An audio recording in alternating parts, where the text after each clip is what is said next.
You're listening to the Energy is Love podcast. So we're here on the other episode of the podcast. Another episode, not the other episode. Another. Yeah, another. Where that was close. Could you sense it? I was about to start finger walking over to still a sip of your. You can have a sip. That's the last one in the house. Is it the last one in the house? Mm-hmm. Yeah. We went to Sam's Club. That's where we get our LaCroix. This is Insider Baseball right here. So we buy our LaCroix in bulk from Sam's Club. And we went there the other night. And they wouldn't let us in. Some bullshit about closing. They closed at 8 and we were there at 8:04. And the doors were locked. And they wouldn't let us in. The most infuriating thing in the world where they said no. You can see people inside shopping. Right. And you can see people leaving the store, but they will not let you into the store. And I get it. I understand. Everybody's got to have a close time, right? And stick to it. But fuck that. Did they understand we were out of LaCroix? It was very How frustrating. low of coffee are we? We're almost out of coffee too. You know, this is how things go wrong in life. Yeah. Right here. Coffee and LaCroix. Look for us in the news. We're going to drive our van through the front of Sam's Club. No, we're not. He's kidding. It's funny. That was you cannot say that. Since this was the last one, I was cutting up the holders. What are they called? The plastic connector soda pop holders. Yeah. I don't know what they are. I've never known what they're called. I just know that you have to cut them up. That got me thinking about that though. Okay. Why do we have to cut those up? Because we were wildlife can get stuck. We were told when we were kids, right? Yeah, I've seen pictures. Wildlife gets stuck in them. I feel like that's the 80s thing. I don't, because you still watch animals get their heads stuck in things. You watch people get their heads stuck in things. Yes. If they were big enough, they would be putting around people's heads. But in the 80s, we were all killing animals with our pop can holder plastic ring things, right? I still think that's applicable. And then I think we should cut it. In the 2000 or in the last 10 years, it's plastic straws. Yeah. And I bet you worldwide, there's probably been 3 birds that have died from pop can things. I think you're wrong. And there was there was only one viral video of a turtle with the straw. It's because it was before social media. So, and you know why it's less now? Because people cut them up. I don't think so. If you I'm just gonna say there will be a fight. I will ride this one to the grave. We will cut those up. Yeah, we'll cut them up because it's not a big deal. But I'm almost certain it does nothing. Well, that's okay. That it literally serves zero purpose. And I think it's that whole dynamic where big corporations because we've been cutting up our pop can things since the 80s, right? If it only saves Hold on, I'm going on a isn't rant. It worth it? I'm going on a rant. Okay. We've been cutting them up since the 80s. Okay. Why the fuck are they still using them? Well, that's a good question. Right? Okay. If we knew about this 40 years ago, and it's so detrimental that they made sure that everybody back in the day, even before we had the internet and we couldn't, we knew to cut them up. We knew to cut them up. So it's so important that we knew to cut these things up because we were saving, fishes and seagulls and all sorts of stuff. If that was the case, and it was so important that they put out this mass, information to educate the public about this incredibly dangerous thing, why the fuck are they still using them 40 years later?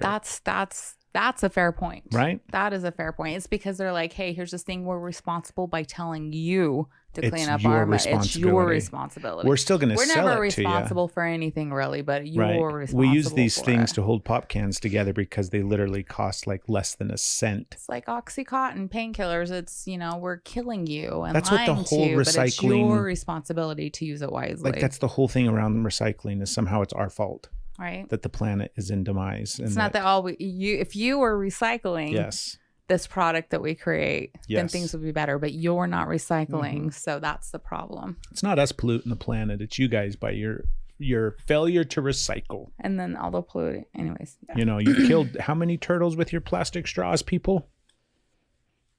So I'd still cut it up. Yeah. I still cut it up. Thank you. But it was very frustrating. How many times do they tell us, right? I don't know. Wasn't it in the 70s they had that commercial that I wasn't there. I don't know. Okay, I wasn't there either. Sorry, I wasn't there for the 70s. Yeah. I came in right at the beginning of the 80s. Same. 80s, 90s, 2000s, 2010s. Still here in the 20s. Now it's the 20s. Do you know, it's like the first time I heard it referred to as the 20s. my brain, this tells you the generation you're in, because my brain was like 1920s. And I'm like, they're like, now we're in the 20s. And that's just, for the younger generations, it feels like now. It feels like the current time, like how we would say, you know, when we were in the 90s. What do you think they're going to remember from the 20s? First off, how are they going to refer to like, because it was the same with the 1800s, right? It was the 20s. I know, but like, how did they refer to the decade from 1900 to 1910? 1900 to, because we've got the 20s. The 2000s. Wait, what did you say? I don't think I heard you correct. Oh no, I just did a dumb thing. I don't think I heard you correct. Oh my goodness. I heard like from the 2000s to the 2010s. That's what I'm getting at. Okay. Is how they're going to refer to that. I heard the 2000s.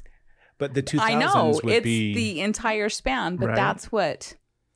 And then are they going to refer to the 10s? The teens. The teens. I don't know. Because we got the 20s. Isn't that interesting? Like, I don't think you actually start shortening it until the 20s. And then you got the 20s, 30s, 40s, 50s. Right? Back in the 40s. Right. But so if you don't ever the hear 40s is in our future. You don't ever hear back in the 10s. Back in the 10s, back in the teenage. Back in the 10s. Back in the 10s. What happened back in the 10s? Well, we all made it through 2012, or did we? That was, Is that when the simulation came online? We had Y2K and then we had 2012. Yeah. So the things Y2K. Right? What was the whole thing with Y2K? I forget. It was that the computers weren't going to be able to flip over the years. So we had 1999 and then they weren't going to be able to go like add that 1 to the beginning. So the zeros were going to start it over and it was going to be 1900. It was going to wipe everything out. It was going to say all the data was going to go. I know you look at it now and you're like, really? We were so dumb. It was like, I grew up on a military base, as we had said. I said before, my mom was like headquarters, computer, like it was a big deal. So Y2K on a military base, like it wasn't just in my house, like it was on the base. It was massive. Everybody, it was like all hands on deck. There were people that were working 24-hour shifts. What did they think trying was to back up? Happen? Everything was going to disappear. Planes were going to fall from the sky. Like radar was going to go. Everything, like missiles were going to go off. Like everything was going to it was like my mom, like, of course now she gets scared of things, but she like didn't even want me leaving the house because it was like there was going to be like everything. Riots. Everything, it was chaos. Everything was going. There was no way to get how everything was just gonna. It was, because if we didn't have computers, everything was lost. Yeah, kids, if you aren't familiar with that time period in your history, what was Y2K like for somebody who was not on a military base? An annoyance. That was like there wasn't like really any. No, like nothing happened. It was something that you saw on the news. Yeah, at least for me. Yeah. Yeah. Nothing happened. It was like literally nothing happened, right? And nothing happened. Nothing happened. Everybody was like, oh. And instead of it being like, it was like, man, we made it through. That was close. It was very close. No, it wasn't. Nothing happened. I got a sneeze coming. Don't pause when I say that. Sorry. You have to keep talking. I know. I'm just like, no, we're going to wait. I'm going to sit here and wait it out for you. We're not going to talk. We're going to yawn. That's not a sneeze. It's time to review bodily functions, folks. On this episode of the podcast. Hold on, I got a hiccup coming. Let me demonstrate.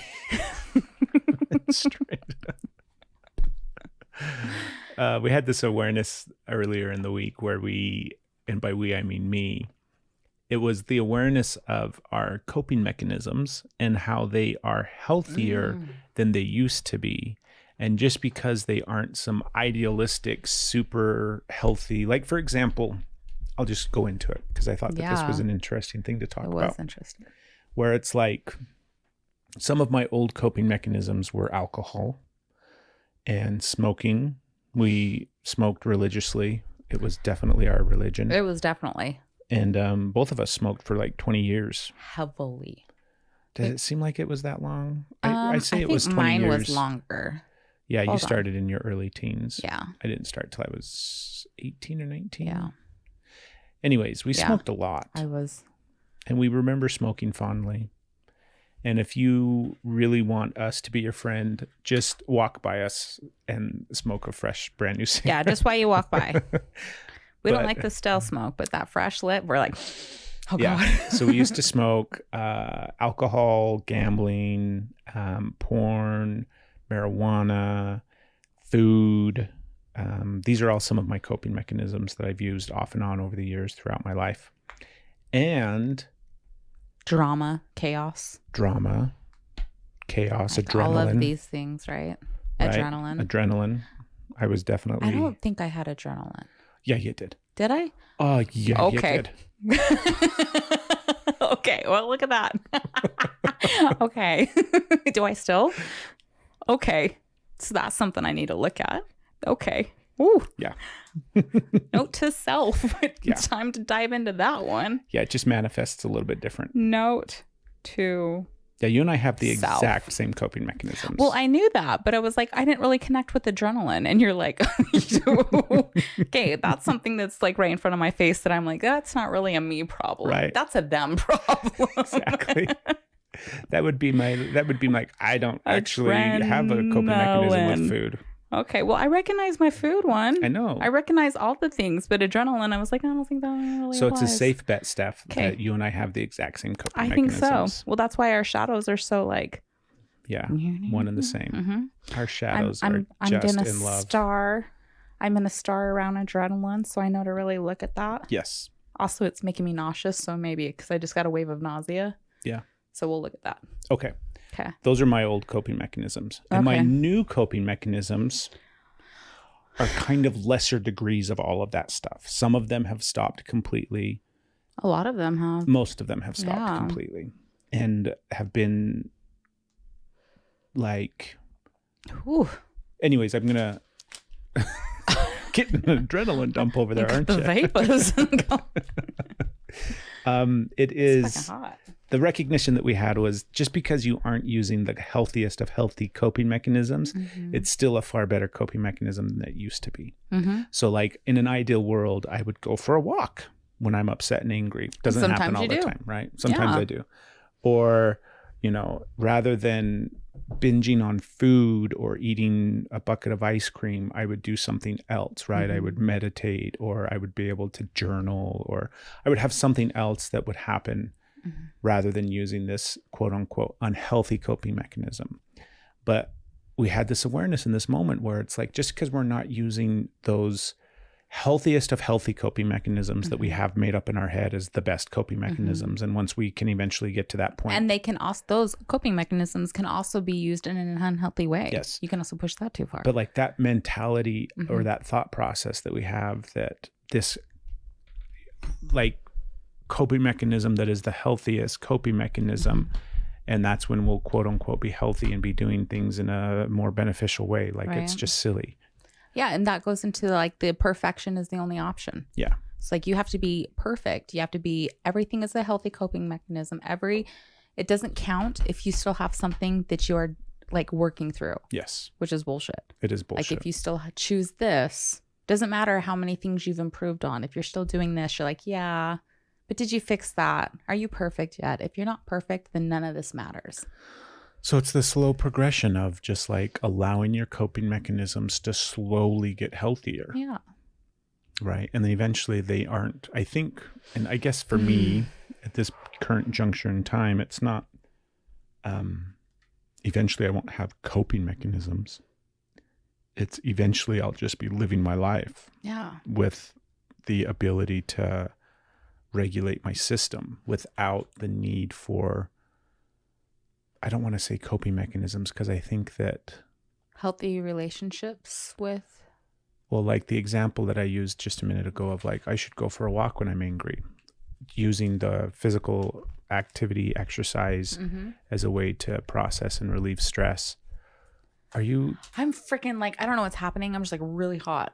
Like we started talking about adrenaline and I don't know. I'm just making that connection. I'm having a visceral reaction. I'm really hot and I don't know why. Are you gonna be all right? I'm fine. It's okay if I fan myself. It is okay if you fan yourself. Do you need a bigger fan?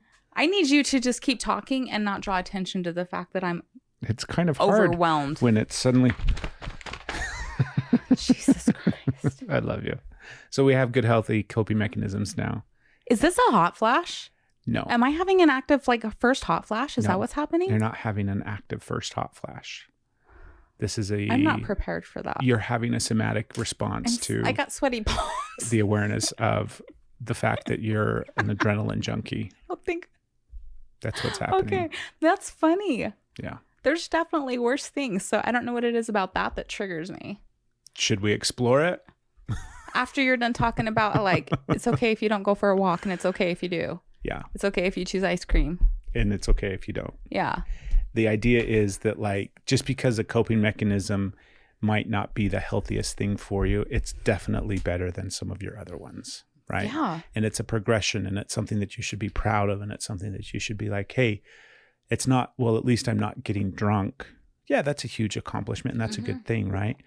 But it's like the recognition of like, you have to learn how to crawl before you can walk, and you have to learn how to walk before you can run. And do you know what I mean? It's like, it's just this slow, steady progression of us getting healthier and healthier and healthier. It is. As we do away with the really unhealthy ones that were killing our bodies and were being really detrimental and destructive to our lives and our relationships and all sorts of different stuff. And now it's like, yeah. Sometimes I binge out on ice cream. And what happens if like... Sometimes we've been using television as a major coping mechanism lately. We have television and like, What happens if we imbibe in a not healthy coping mechanism? If that, I don't know, if that thing shows its face and you succumb to a coping mechanism that you have judged as unhealthy. Because like, there's also like, it has been unhealthy.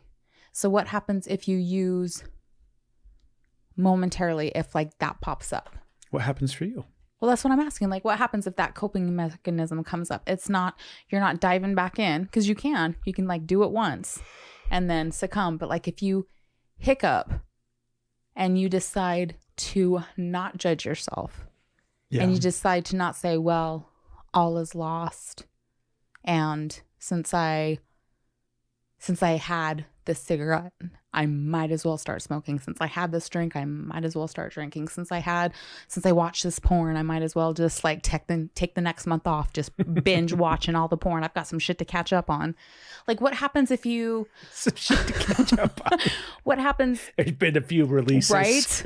I feel like this is like, everything used to be a rerun, and now I'm like, that's brand new sex. Look at that. Woo! No, but like, staying with it. Baby. Like, what happens... I've seen this episode. What happens... What do you do to yourself if you... fall back into unhealthy? If you fall back, if you like do it, is it all is lost and you might as well, because you're garbage now? Or is it like, ooh, what triggered that? Yeah, what do you do? Let me finish my question. Sorry. What triggered that? What brought that up? What was in your space? What took place in you making that decision? Because it's a decision, it's a choice. So what happened in you making that choice? And then what awareness do you have to your body on how it feels after? Can you learn from that instead of hating yourself for that? Because shame will keep you in it. So if you slide back into something that is like really unhealthy, like this is more than a bowl of ice cream. Like, unless maybe like if you're a diabetic, that would be, a bowl of ice cream can be, pretty traumatic. I don't know, but I'm not minimizing something that is detrimental for us as it could be for somebody else. Yeah. Because everybody, different spectrums, right? So what happens if one of those things pop up and you experience it, you express it, you actively engage in it? Can you let it be? Can you learn from it? Can you notice what came up in your space? Can you notice how you felt after? Can you notice that that's something that maybe like, man, I can really connect to how bad that feels now. I can connect to how my body responded and how I don't want to. Or do you, I'm worthless now, shame, and just succumb and numb out with it? Like, how do you do it? I used to feel like all was lost and it didn't matter now. And so just like, boom, all in. That's how we kept smoking for so long. So I kept smoking. It's how like all the things. Right. And even like with food, that's a big one. If you have a cookie oh, all is lost. Might as well eat the whole box of cookies or the whole whatever. Eat all the cookies and go buy more. Or can it just be like, yeah, if you eat 10 cookies, if you eat a box of cookies, does that mean you have to get one the next day? You can. But it's just like, just because you give in doesn't mean you have to give up. You give in to something and it's like, get curious on it. I had one that came up for me and I like really brought awareness to my body. I brought awareness to what I felt like after. I brought awareness to the shame that I was feeling and how that was stirring. I brought awareness to the physical ramifications. I'm like, it feels like shit. And then I watched my mind, how my mind started seeing things that were happening around me and blaming myself for that. I'm like, I brought this into the space. This is my fault. This is because I did this thing. This is because, so all the shame that came up, I'm like, no, that has nothing to do with it. But it's a way that your ego starts to perpetuate to keep you in that track. And so for me, it was like, oh, that is not something that I choose. I see how I got to that space. And that is not something that I choose. I am aware now. I can see how negatively that affected my body and my mind. But it was just from an awareness point. It wasn't a judgment. I had to watch the judgment. Like I said, the blaming started coming up. And I'm like, that's not real. You just witnessed the process. I just witnessed the process. And then that had an opportunity to come up again. And it was not a hard choice. Not that it won't be a hard choice again, but it was more of like, oh no, I saw what my body does. I saw what my mind does. I'm going to choose something else. And if it comes up again, I'm going to choose to witness it again instead of shaming myself and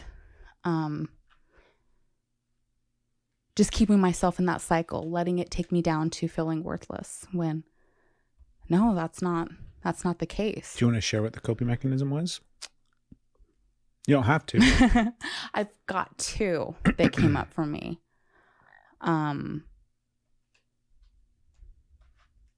Yeah, I don't think I'm ready.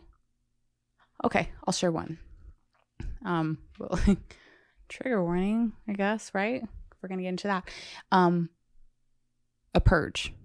That came up again. Mm-hmm. And I'm really frustrated with myself, but also compassionate with myself. And it didn't get out of hand. It didn't turn into this thing to where now I hit that cycle. And even I get more awareness of how it's harder to control when I get really full now. I still have to bring more awareness, but everything didn't go to shit because I did this, and all is not lost. I haven't just went back down the path to where now I might as well purge everything. Start that whole binge and purge cycle. I'm still struggling with the binge, but everything isn't lost. I don't have to do that. I didn't just do my body.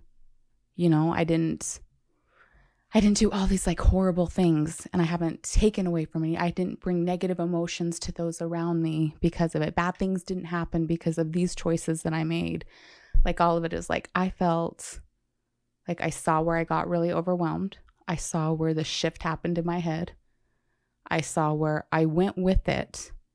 And then I had real awareness of this is how it immediately affected my body. This is how I felt after. This is the shame that came up. And I just watched all of the reasons of why I'm that didn't bring me any relief.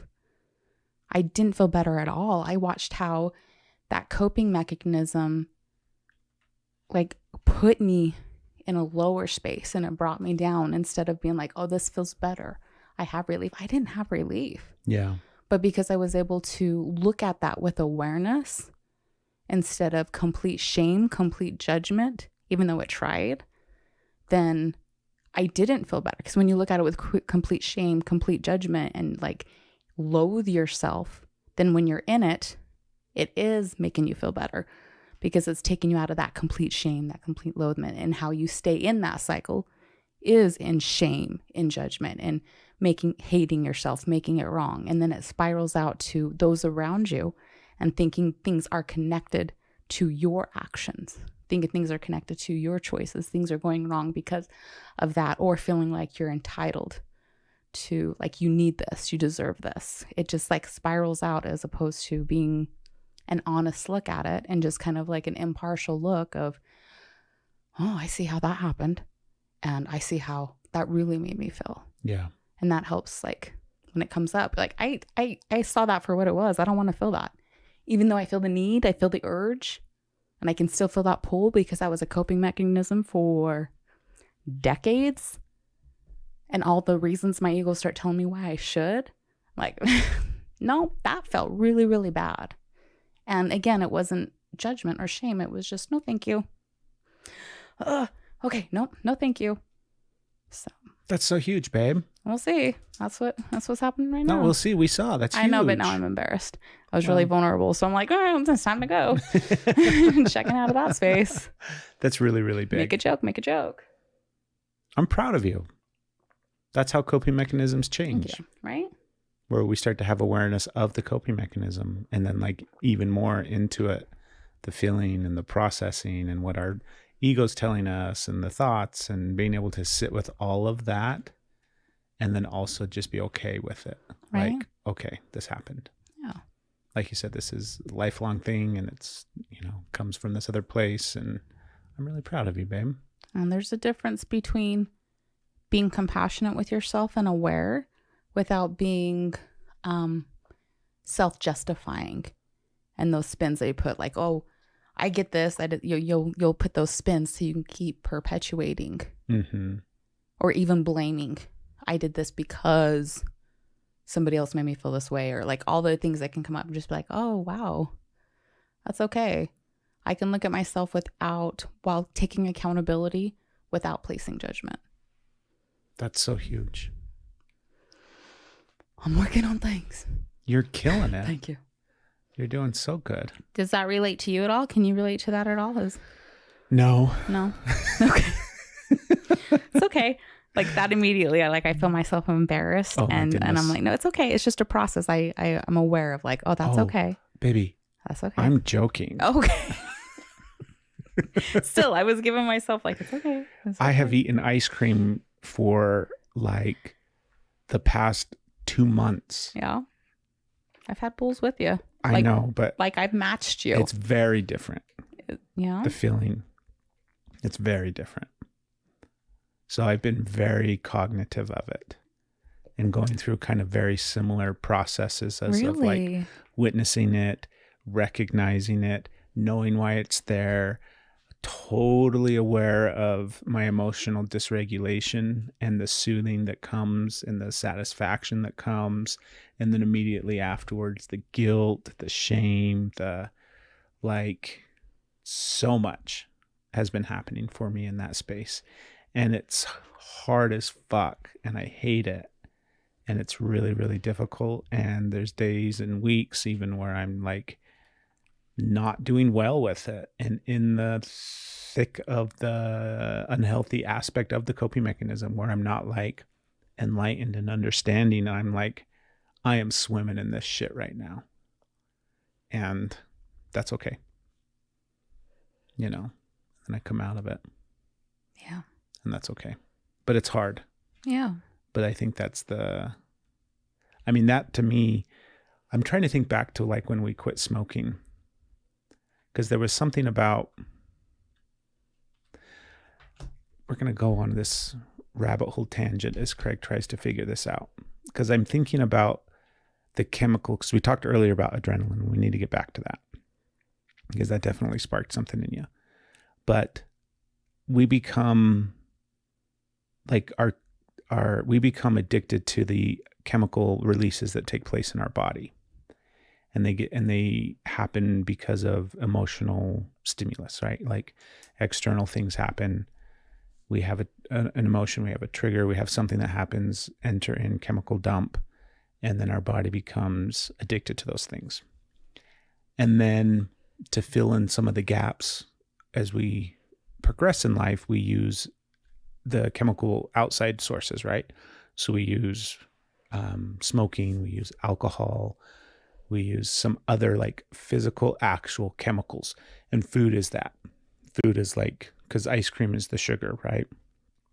It is the chemical that is taking place that I have a unhealthy relationship with, the coping mechanism of it. Yeah. So we're able to eliminate these external ones like the smoking. And I say drinking, it's not like we were alcoholics, but you and I, if you go back and listen to some episodes in the 200s, even like, I think, when did we start videoing?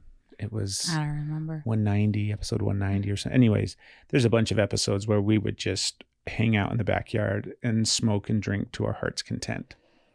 And we've eliminated those chemical dependencies on those other substances. I had marijuana last year.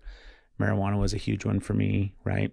There was a lot of episodes where I was high and just enjoying it. Those were some fun episodes. But we still have something that is taking place chemically inside of our body that we are trying to regulate in some way. And I think it's this process that you and I are talking about right now, where we're bringing awareness to what is happening with these coping mechanisms. And then the biology of it is what is happening to our body, right? Because I started to recognize, like, I just feel like complete and total garbage physically. Do you know what I mean? And it's not just because of the sugar and the weight and the inflammation, and all of those things are factors too, but it's like, it's just so bizarre. It's really, really confusing on one level. And then it makes total sense on like all the other levels. It's like, oh yeah, duh. Yeah. Your body's addicted to the sugar. I see how it plays into like trauma healing too, because we are doing massive amounts of trauma healing, massive amounts. That takes like your bandwidth, your energy, that takes so much. But then we still swim in those realms of must be perfect. So we're trauma healing, we're shadow working, but must be perfect. So when these other coping mechanisms are still like coming up, all the shame, the attention gets put on that. And if we're focusing on ice cream, what are we not focusing on? That's like the ego's great way to be like, look over here, look over here. Yeah. I want to break from this. So look at the ice cream. Look what you are doing with the ice cream. Look what you are doing with the binging. And then you're focused on that. You're focused on self-loathing, and you're not focused on trauma. You're not focused on looking at your shadow. You're not focused on accountability. It is taking you out of the active healing process. It's a very big disconnect. Very big. So when you can look at it and be like, oh, I see how this is like playing a role. I cannot judge. I can work towards healthier steps and simultaneously keep healing. Not expect perfection of myself. Keep looking at my shadow. Keep taking it a step further. Keep working on myself. Keep shedding layers and agreements. Keep doing the hard things so that I am able to bring my head up above water. Yeah. Instead of focusing on, oh God, I ate a bowl of ice cream. Right. Or I watched porn, or I, got, when we talk about drinking too, like we're not minimizing drinking. Obviously there's various levels. There's, did you drink? Did you get drunk? Are you an alcoholic? Or do you get in the car and drive? Do you, like, that's something that needs to, do you go home and beat your family? Do you hurt people? Like those are different things. Those aren't, at least how you need to, those aren't things that, like, that's just a whole other discussion. That's just a whole other discussion that we don't need to get Alcohol into. And drugs. I'm not minimizing any of those. I'm saying there's different levels of what actually takes place. That's not, it's like, oh, did you do this? No big deal. Give yourself grace, give yourself love, give yourself. I'm like, there's different levels of accountability and consequences that are for situations, different levels of healing that you have to do. I'm saying, like, it needs to match. You are not, anyways, I don't know. I don't want to go off on that tangent. I don't need to do all these caveats. I'm just like, there's different levels, and watch what your ego tells you the level is. Do you want to talk about adrenaline now? I made some connections. Did you? Yeah, I think we even did a podcast about it. We probably did. Which is funny because I'm like, not me. There's so many times we do podcasts and then eject that from the memory. We're out. Too much trauma, too much trigger. Bye-bye. We Elvis has left the building. That happens a lot. Adrenaline. I made associations with, like, skydiving, which I've only done once, but I've done it, you know, and I don't want to do it again right now. I made associations with like race car drivers and base jumpers and, you know, bull riders and like just all of these just very adrenaline fueled activities. Yes. The things that I'm like, not me, but what I was missing, which made the podcast come to mind, I think we touched on, is my addiction to adrenaline came from trauma, which I think all addictions to adrenaline comes from. Oh yeah. Trauma. So when you are in that flight, you have adrenaline coming up. So when you are in a chronic trauma state, when you are used to having these adrenaline spikes, because what's going to happen to you? Like something bad's going to happen physically, emotionally, you know, how all these comes up, then you get used to these adrenaline. So that's how people become addicted to chaos and drama. And they become addicted to trauma. So we talked about how our careers were very adrenaline filled. And so that's how we were almost our old careers. We thrived in those careers. Well, now we're like, nope. Right. But at the time, we knew how to ride those adrenaline peaks like nobody's business. We were calm in the chaos. If you didn't know, because you've never listened to the podcast or you don't remember this episode, because we don't talk about it as much as we used to. We used to talk about it quite a bit. I used to be a cop and Steph was a 911 operator, dispatcher. So yeah, we came from the field of first responders. And that where it gets where you're almost like, if it's not chaotic, you know, it's just like you need the chaos to go. And so I felt kind of pulled out of that, but then realizing still like there's still chaos, there's still situations that is coming up for. So like even now, trauma healing, when you really hard dive into trauma healing, there's part of that that's an adrenaline. There's a part of when it's really hard, you're still feeding that. Now you also have that ability to turn and use that as your superpower, because it takes strength. Yeah. It takes courage to get into that. So, but then the unhealthy mechanisms of how I'm still like, I will still see drama or chaos and get pulled in. And there's so many ways that I haven't. There's so many ways that I see that I used to thrive in chaos, but I did not realize that I have shed. But as, you know, your ego evolves with you, your shadow evolves with you, I got awareness of completely new ways that I am engulfing myself in it that I didn't see. In chaos? That has been like a healthy, that I thought I was being healthy, that I thought I was being helpful, because it just shifted. And you just spun it? Yeah. And now it's like, okay, I'm not doing these ones anymore. Now I'm over here. And I don't see it. So I'm like, I'm not. It's like the alcoholic that's like, I only drink wine. What are you talking about? Right? Wine is an alcohol. Wine is sophisticated. How many bottles of wine do you drink? Who's counting? What are you talking about? How many bottles of wine do you drink? I measure it in glasses, not bottles. I don't drink wine, by the way. What awareness did you have? Or I don't know that I'm... You don't want to share it? Well, because it's not just my story. Is it mine? If it's mine, you can share it. It's not just your story. Okay. That's fine then. And that's not for... So I, you know... Yeah. I'm going to look at that a little closer in other areas. Yeah. We're so mature. We used to just share way more shit on this podcast. I think we share a lot. I think we were always cautious about other people's feelings. That's true. Yeah. Yeah, we have been.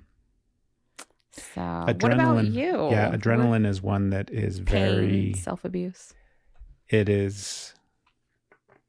I think maybe even, you know, because I like to say food is my longtime oldest friend / coping mechanism. It's been the one that I have used as far back as I can remember. And adrenaline is probably right up there with it, right? They're probably bedfellows.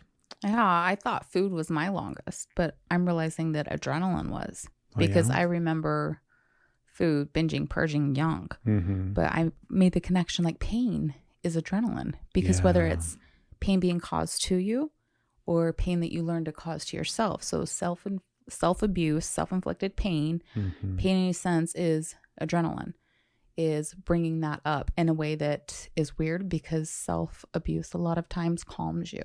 Right. So when you're hurting yourself, you're like, oh, and it's because the adrenaline is coming up, which is how you thrive. So it's like a calming thing. So what came first for you, self-abuse or food? Which food is a way of self-abuse, but I don't know. Yeah. That's a good question. I don't know if I have awareness of which one came first.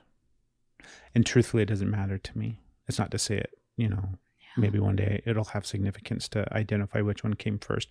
They're both very, very early. Yeah. Yeah. Because I've been hurting myself for a long time. Yeah. Yeah, that's interesting. It's, like I said, it's one that it's almost a subconscious. That's the other thing too, right? We have these conscious coping mechanisms, alcohol or drugs or sex or food.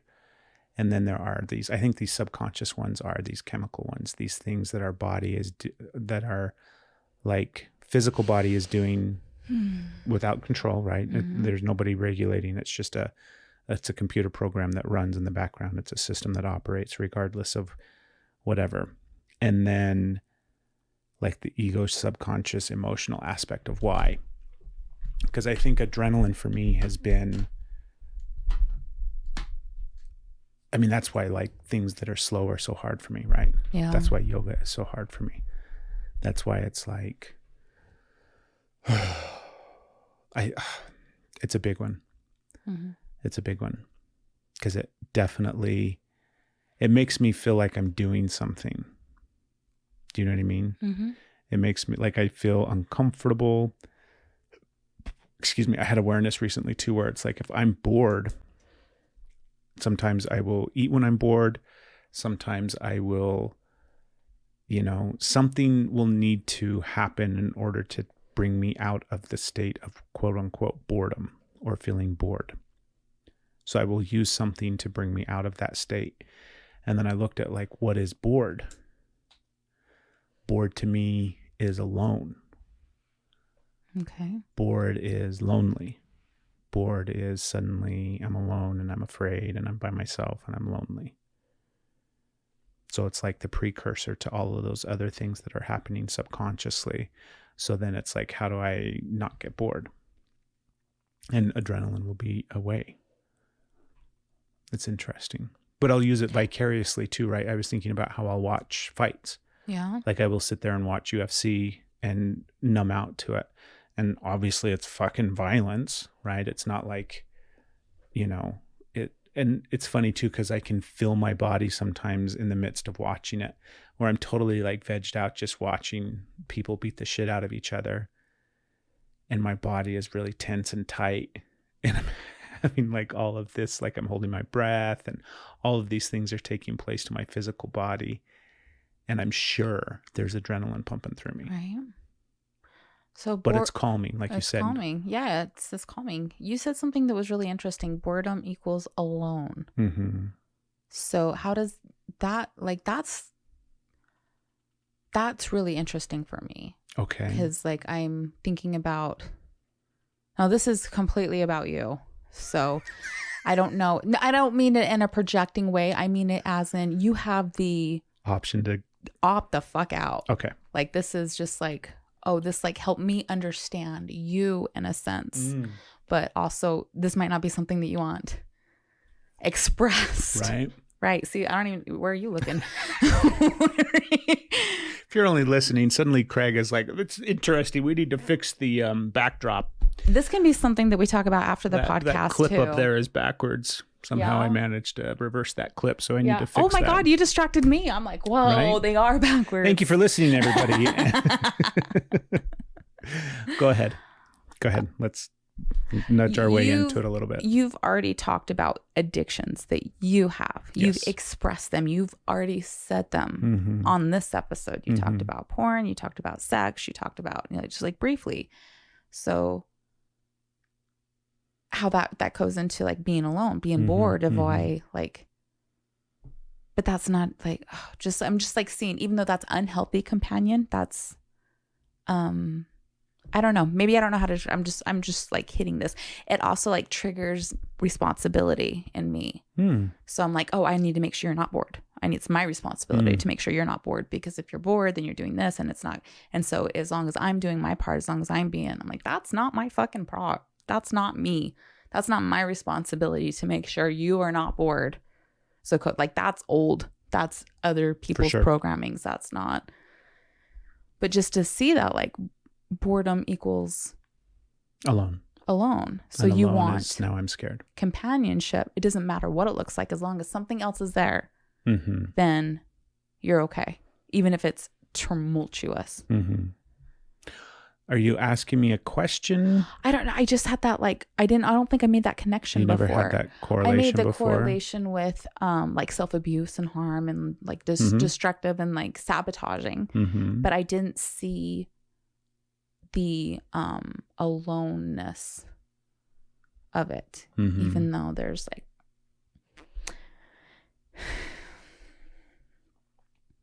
even though there's what?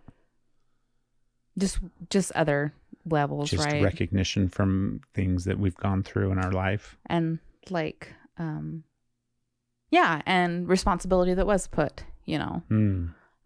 Anyways, you also mentioned yoga. You also mentioned how slowing down. You know what's really fascinating? It's hard. What's that? What I'm feeling right now.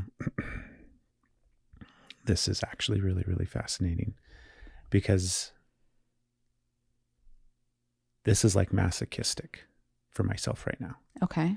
Because I'm like, you just glimpsed something that you hadn't had awareness of about me. And it's something that I'm really, really ashamed of. Okay. And it's something that's really, really hard, and it's sad. Truthfully, it's really sad. Yeah. Because it's a little boy. Like, it's a little fucking kid. Right? So I'm like really, really saddened by this thing.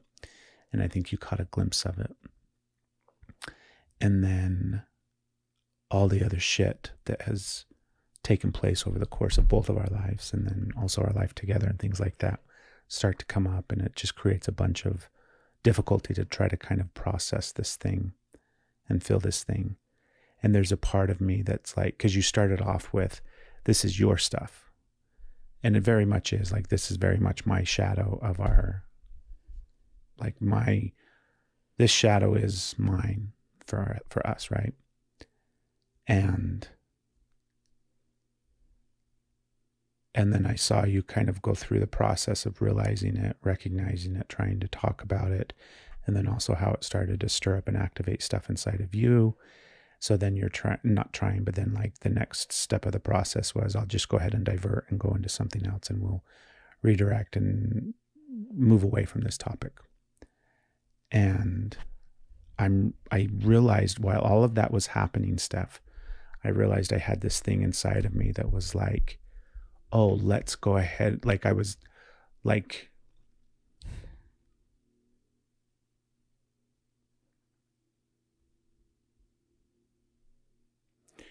it's this weird subconscious slippery slope of like suddenly making, like, if you want to look at the ugly thing about me that I really fucking hate and that is like really hard, then let's fucking look at it.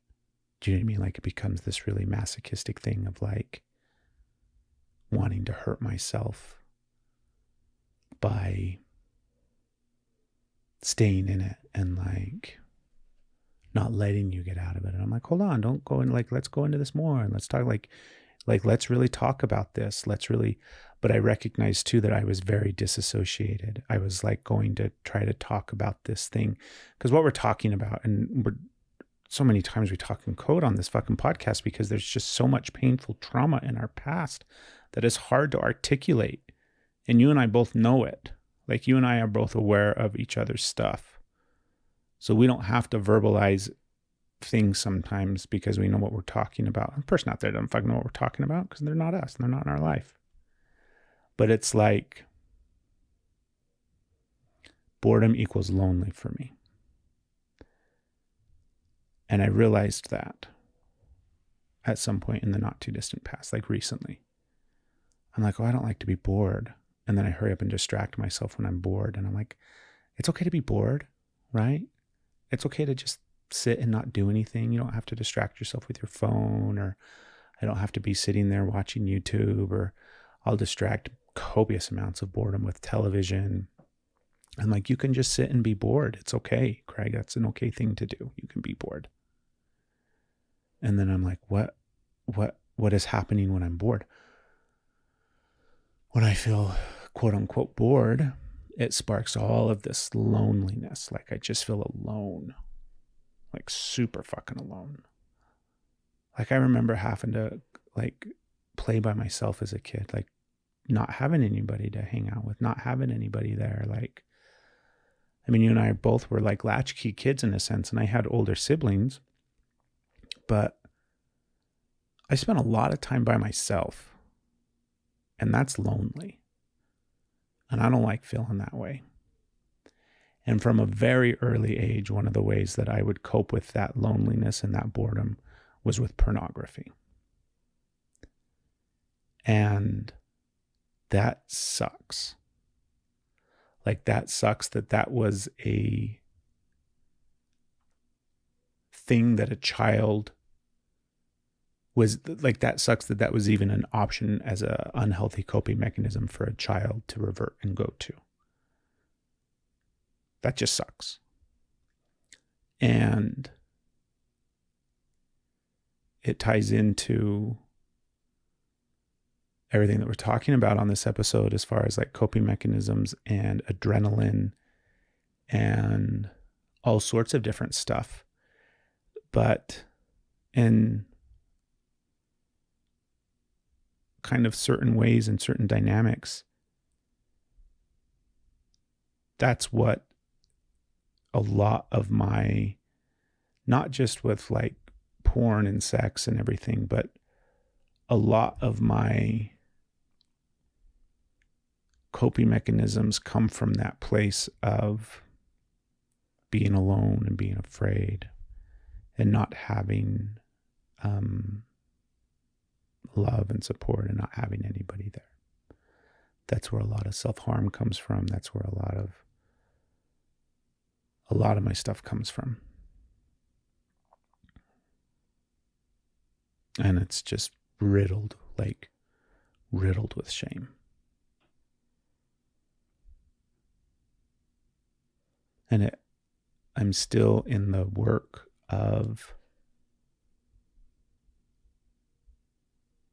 not letting the shame,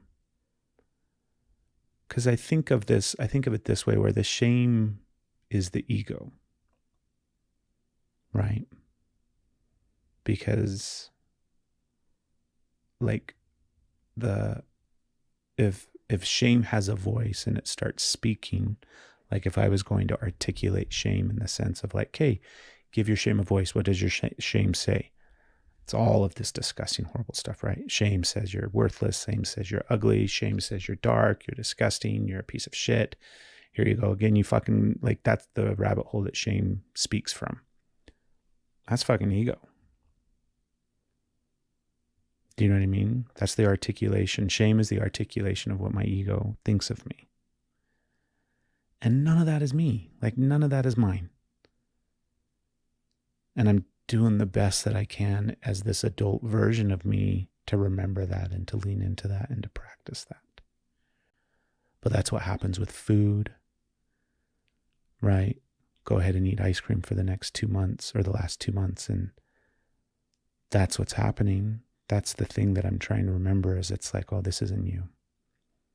And the shame that comes with it, and it's just really, really hard. But hopefully I was able to talk about that in a sense that wasn't in some sort of like punishing, masochistic way. And I definitely feel like I didn't, because I could feel the energy that I was coming at it with. I was going to start being like kind of antagonistic, and not in a way to deflect and put everything back on you. And I wasn't going to start attacking you. I was going to start attacking myself vicariously through you. Like, oh, you glimpsed this thing. Let's look at it. Let's really go into it. Let's really explore this. And truthfully, it's just, like I said, riddled. It's just like That's so abusive to myself. That's so hurtful. Yeah. Because, all those little dots that just got connected for you 10 minutes ago when you recognized when I said boredom and loneliness and the lights went off in your head. Like, I'm grateful for that. There's a part of me, Steph, that has so much like, I wonder if you feel this way too. But it's like,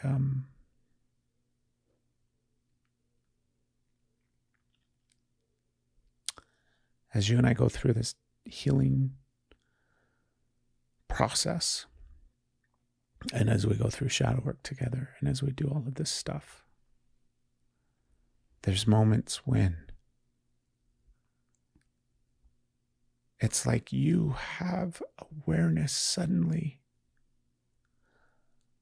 of my broken pieces and where they like came from. And it's like suddenly you have this epiphany of dot connecting moments, and you see like, oh, so much of it makes sense now. And it's like suddenly you have awareness of like, oh, this action makes sense now over the course of our relationship. And like when you see a part of me that helps you not just love me more and have compassion for me, but like my pain and my shadow and my shame and all of this stuff suddenly makes sense. And it has this like enlightening awareness of, oh yeah. And it's not a judgmental, oh, I see you now, motherfucker. Yeah. When you have those moments, it makes me so happy. And it's like, oh, finally you see a part of me.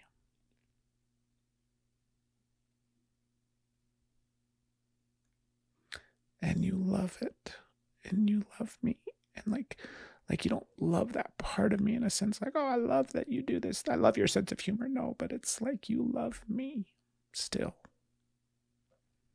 And it's a part that I don't have to try to like hide or justify or explain, or I mean, it's on an ongoing process, obviously, but it's like those epiphany moments. It just feels really, really, really good to be seen and loved by you.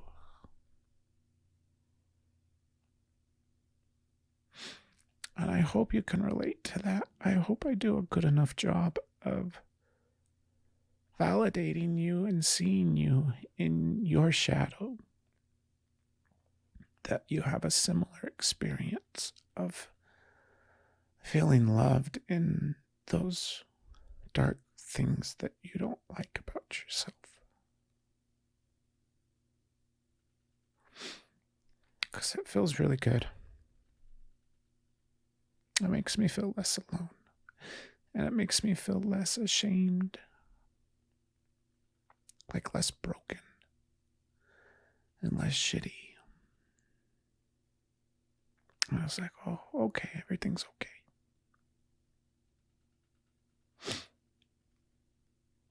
So yeah.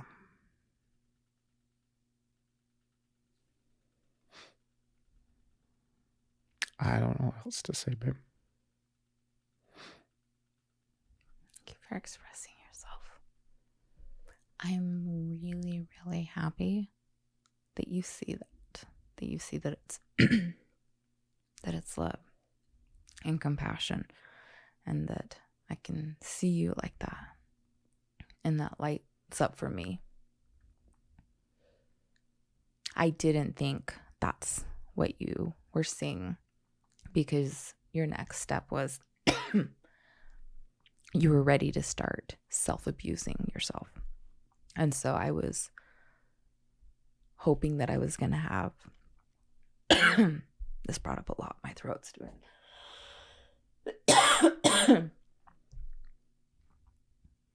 I wanted to express that to you, but I didn't want to interrupt your flow and process. Because that's what I felt. I had that where I was like, oh, I saw that in a whole new way. And I saw the part of me that would jump into patterns with that and feel like I needed to take that. And so I was able to see you and see my child at the same point, and both of us got that. And it was just like this love moment that I wasn't running away from. I was like, this might need to be hashed out in a different setting. So I was moving on to another realization. But I didn't think you saw that. And so I'm really, really, really happy that that's what you know it is. That's my love. That's having compassion for you, having just being able to sit with you in a deeper level in that space and being like, oh, yeah, I get that. I see you. And just like, it's just non-judgment. It's just love. It's just, so I'm glad you see that. I'm glad you feel that. I'm really happy you feel that. Yeah, me too. That's huge. I don't know if like you have awareness of that, because your reaction, your patterns of what you allowed yourself to believe before was, oh, I see you. That's what initially came up. And then you self-regulate and you're like, that's not what this is. She saw me with love. She saw me with compassion. That's a level that you have healed in yourself. That's a new way that you are willing to be seen.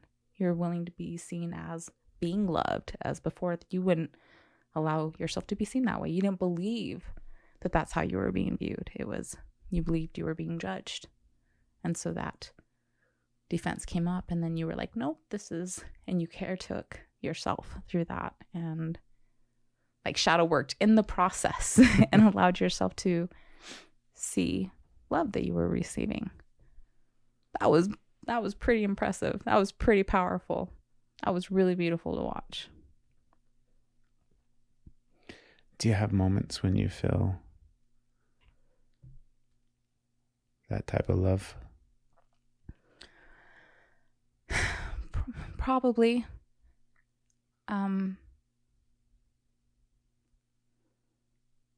Not all of us are as evolved as Craig. I'm bringing thing. Jokes out. What I experience, right, is I still really struggle there. It's still a disclosure of gross things about me, and it's still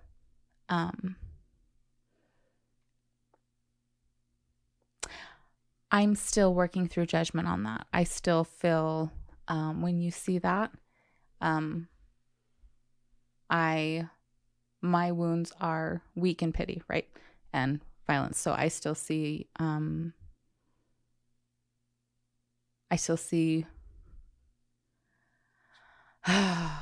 ways that I've just admitted how broken I am.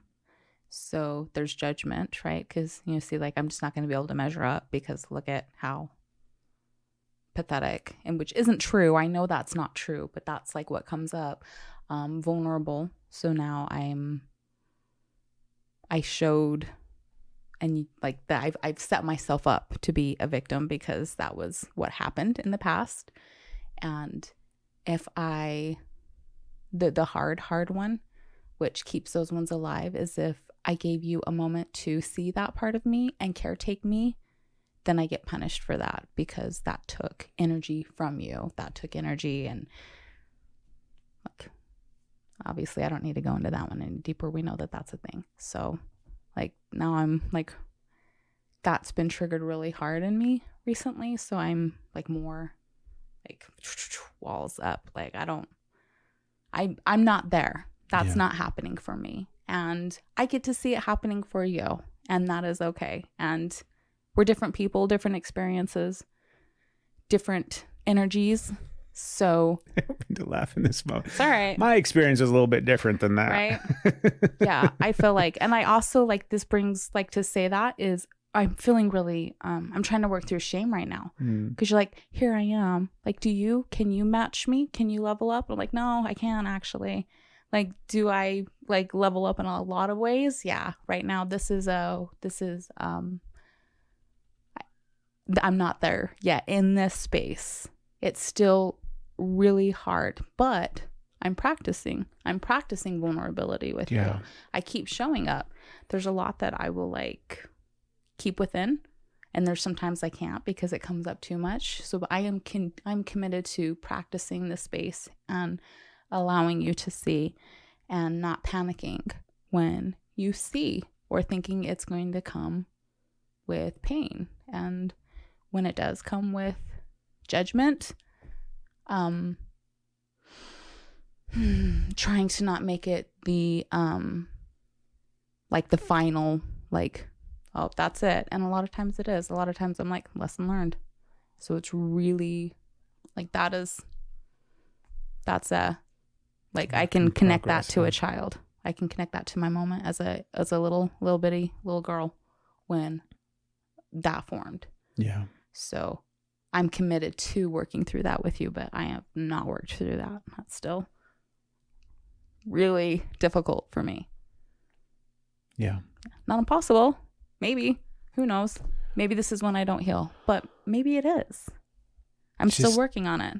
Just to clarify, you're still working on it. Yeah. I don't know if I can take a lot of praise right now. If you do that, I think I'll just like, gotta go. I don't have to take any praise. Okay. I just wanted to clarify it.